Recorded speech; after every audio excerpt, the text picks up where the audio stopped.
परिषद निवडणुकीमध्ये अर्ज मागे घेण्याच्या शेवटच्या क्षणी नाट्यमय घडामोडी घडल्या। त्यामुळे भाजप आणि शिवसेनेची युती संपुष्टात आली। भाजपचे आमदार राणा पाटील यांनी शिवसेनेच्या पाठीत खंजीर खुपसल्याचा आरोप करण्यात आलाय। भाजपने शेवटपर्यंत युती करत 17 जागा देण्याचं कबूल सुद्धा केलं होतं। त्याचबरोबर आम्ही भाजपच्या नगराध्यक्ष पदाच्या उमेदवाराला जाहीर पाठिंबाही दिला होता, पण ऐनवेळी आमच्या 17 उमेदवारांच्या विरोधात भाजपने उमेदवार उभे केल्याचा आरोप शिवसेनेने केला आहे।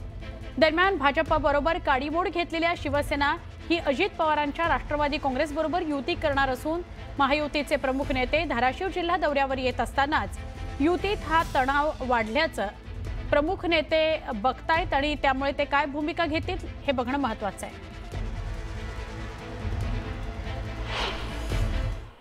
भारतीय जनता पार्टीनं ज्या 17 ठिकाणी 41 पैकी 17 ठिकाणी आम्ही नगरसेवक पदाचे अर्ज दाखल केले, त्या ठिकाणी भारतीय जनता पार्टीनं आमच्या पक्षाच्या उमेदवारांच्या विरोधात त्यांचे देखील उमेदवार दाखल केले।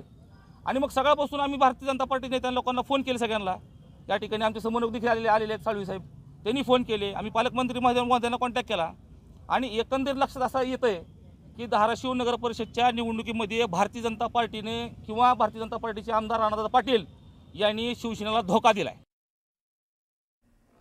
पुण्यातील सगळ्या मुख्य रस्त्यांवर अतिक्रमण विभागाकडून मोठी कारवाई सुरू आहे। पुण्यातील जंगली महाराज रस्ता, FC रोड तसंच गोखले रस्त्यावर तोडक कारवाई करण्यात येते।